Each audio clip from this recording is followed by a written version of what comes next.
Alrighty, so I'm awake now from the live stream that we did this morning for the ReZero collab, and they have officially released the actual patch notes and stuff like that.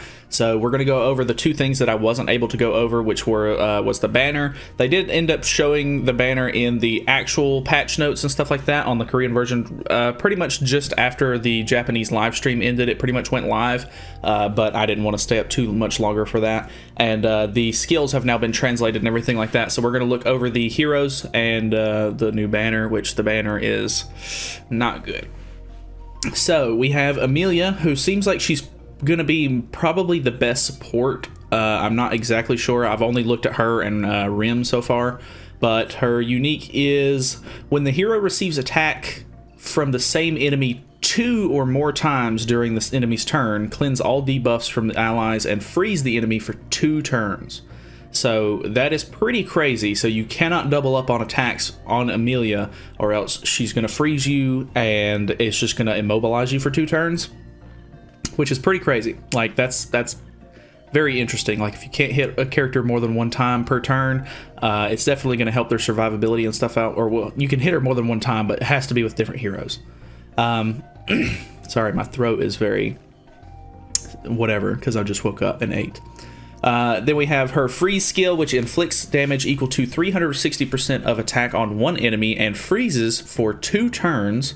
So not only does it deal damage, but it also freezes for 2 turns. This is obviously at level 3. I think it freezes at level 2 as well. I'm not quite sure about level 1. But when the freeze is removed by using skills, ultimate moves, or after turns have passed, inflict damage equal to 40% of the remaining HP. So I'm assuming that it's going to be percentage based. It's going to be a lower percentage for the earlier levels and everything like that. So it's not going to be super crazy, but this in general is just ridiculous. Like it deals damage, it freezes, and if they purge the freeze off, it deals damage to them again. So I don't know, that's really interesting. Then she has an AoE skill, inflicts damage equal to 180% of attack on all enemies, depletes ultimate gauge by 2 orbs at the end of the enemy's turn for 2 turns. So she has a dissolve effect, which is really good in the current meta right now with the ult rush and everything like that. I'm not sure if they're just designing these characters to kind of combat the meta and everything like that, which it seems kind of like that, at least with her character specifically. But she's pretty good from from just pen and paper. I could see this character doing really well. Obviously, if the level 1, if she requires a lot of rank ups and stuff like that, it's probably going to be a little bit harder to use her. But I mean, obviously, you can just run Gother on the team. You can't run Green Gother though because she's an unknown race. So her ultimate got secret technique, so it's kind of like Lost Vein Meliodas. So it does a base percent damage on all enemies, and then for every additional card you have in hand from Amelia, it's going to do an extra 20% up to 60% damage. So that's pretty crazy. Like I think she has a really good kit. Obviously, she is a supporty style character that I think you're probably going to want to run at with HP defense and stuff like that, but obviously you might be able to end up doing an aggressive play with her and running attack defense set on her and getting a little bit more damage out. So we'll have to see with this one. Obviously none of this is set in stone. Once the characters actually come out and stuff like that on the Korean and Japanese versions of the game, they'll get tested a lot, and I'm sure the player base will determine whether or not these characters are actually worth going for. But now we have Rim. Rim is really interesting.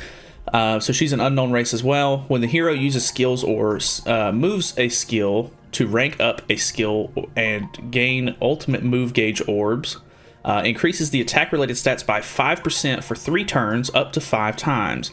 If there are more than 5, or if there are 5 or more ultimate move gauge orbs, recovers 30% of the max HP. So you can basically just move her cards around and she will gain 5% per orb that you gain, I think it is. I think that's what it's saying. I could be wrong about that. But yeah, that's pretty interesting. So you can literally just move her cards around for the first 2 turns. Then you immediately, as long as you moved enough cards, you can get up to a 25% increase on attack-related stats.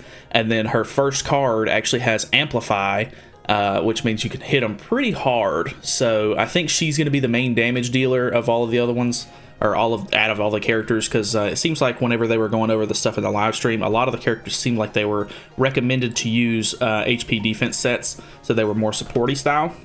Which they say that you could run an HP defense set on her or an attack defense set, but I figure people are probably going to want to be more aggressive with this character. So her debuff skill inflicts damage equal to 325% of attack on all enemies, decreases ultimate move damage by 50%, and restricts ultimate move effects by 2 turns. So that would be really interesting. For example, if you used it on the one Escanor, he's going to do 50% less damage. And I'm pretty sure it's going to nullify the death effect on his ultimate. So it's only going to hit you the one time. It's not going to do that extra, like, whatever percentage damage depending on what your ultimate level is. So I think that's really interesting. I think I'm pretty sure the reason why they put this in was to basically combat, Escanor and stuff like that.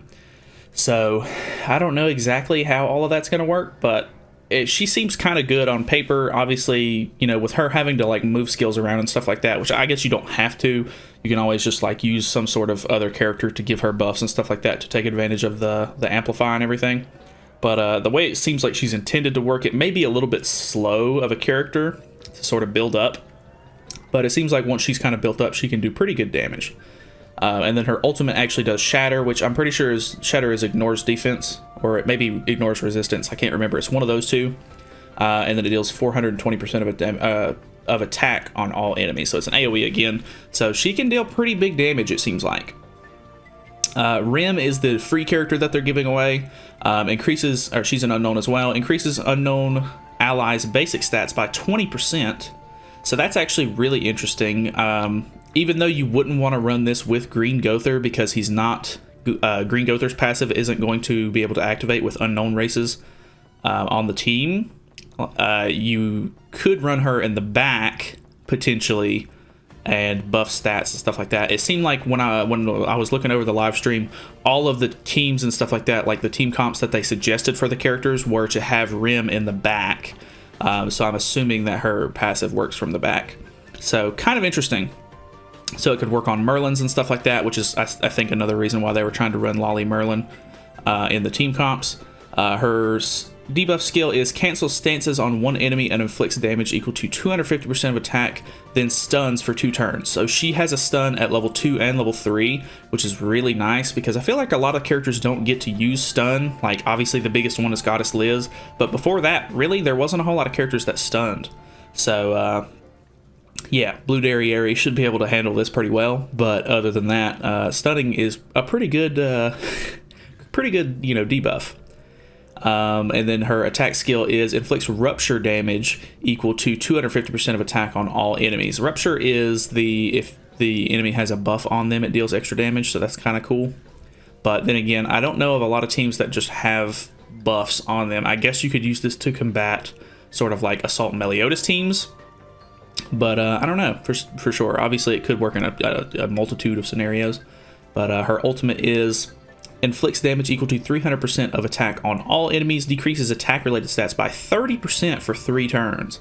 So that's actually really interesting. Like, that's going to cut down on a lot of damage for a lot of people. But obviously, I think the best option here is probably just to run her in the back if you're going to be running other ReZero collab characters.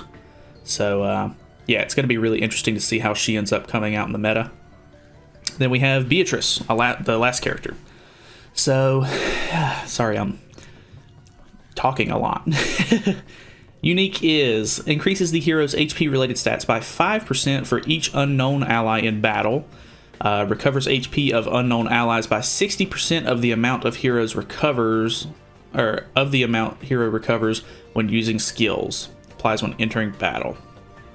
So it seems like they're kind of trying to go for like an ultimate sort of like synergy with all of these characters. Like, I guess every one of these ReZero collab characters, they're trying to synergize with running like an entire ReZero collab team, which could be really interesting because, you know, I guess the only other character that they really showed worked well with these characters is Oslo and Hawk, Gother, who's also unknown, and then, you know, Festival Merlin. So it just seems like they're trying to really synergize with the ReZero collab team, which is interesting for sure. Her attack is inflicts damage equal to 400% of attack on one enemy and life steals 100% of the damage. So she's definitely a supporty style character. She kind of reminds me of Malascula maybe.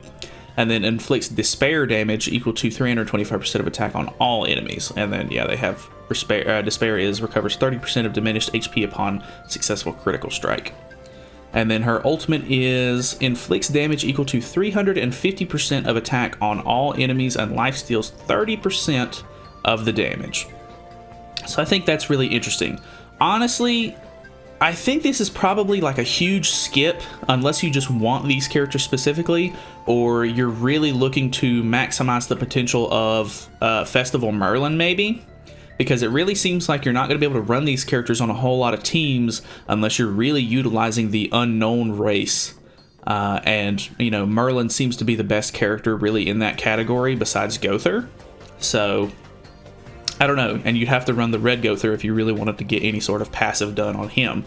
So it's going to be really interesting to see the team comps and everything like that, because it seems kind of restricted to me. Like it doesn't seem like you're really going to be able to run a whole lot of different teams. But I guess we'll just have to wait and see. So on to the banner, which is very disappointing. We have, you know, 4 new characters. Obviously, they are putting Rim on the banner because, you know, she is a collaboration character. Even though they give her to you for free, you know, you might want to pull extra copies of her. But the problem is they are doing tickets, but the rates on this banner are a 0.25% chance for the ReZero collab characters, and then a 0.2% chance for the rest of these heroes. And all of these heroes are like super old, outdated characters that nobody wants at this point. They've got Green Escanor on the banner. They've got Hauser, Jericho. This is Green Merlin, I think. Infinity Great Mage Merlin. I want to say that's green, but I'm not quite sure on that. They have Holy Knight Gother. It's just none of these characters are really good like anymore. Like these are really old characters. And the 0.25% rate chance is ridiculous. Like on a 3% chance banner, only having a 1% chance to pull a new character is really dumb. Like, I can understand the thought process of wanting to make money on a game and on a new banner and on new characters, etc. But limiting the player base to only, like, having a 1 in 3 chance to get like a new character on an SSR is ridiculous. It should be at least a 2/3 chance to get a new character, because you're not summoning on the banner to get these crappy units. Like it's hurting the player base at that point, and it's really dumb. And I mean, obviously Seaton has already made a video calling this out and everything like that. I think the biggest thing here is for Global to really take note and try to improve this banner as much as possible, because I know that this is a collaboration banner, and there's probably certain standards that they have to sort of put in with collaborating with another company, and you know, having to deal with their you know, licensed property and everything like that. But this is ridiculous, man. Like there's 4 characters, and the odds of you getting all 4 of them, it's going to be really low, especially with this percent chance. So they really need to do something about that. Like, I mean, obviously they're probably not going to, which makes it really, you know, disappointing, because it's a 600 mileage banner. So you would have to go through 4 rotations to get 1 of each character. And even then, I guess you could say, you know, you could cut it down and do only 3 rotations of the banner because they're giving you Rim for free. But even then, 3 rotations, that's 1,800 gems just to guarantee 1 copy of each of the characters that you're not going to have. So obviously there's luck involved, and you could end up pulling characters early, but this is ridiculous. Like, honestly, this is probably the most disappointing part about the banner. I don't even care if the characters are bad, which they don't seem to be super great. Like, they seem like they could be useful, but obviously we're going to have to wait for the meta to kind of take care of them and see how they, you know, come out the other side to really determine that.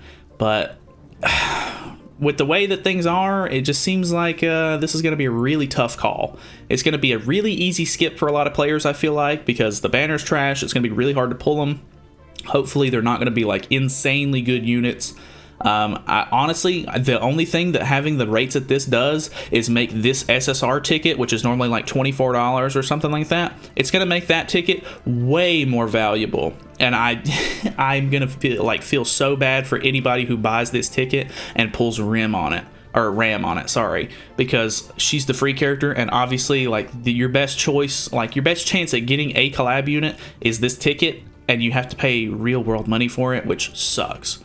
So I really don't know what else to say. It's just the banner is definitely by far the worst part of the collaboration. Obviously there's going to be a ton of like decent new content and stuff like that going on with it, which is cool, but obviously people are really interested in the characters. People want to be able to, you know, get these characters. So that's pretty much it. I don't really have anything else to say about it. That's, you know, that's all. So thank you guys so much for watching. Feel free to subscribe for more content in the future, and I will see you guys in the next video.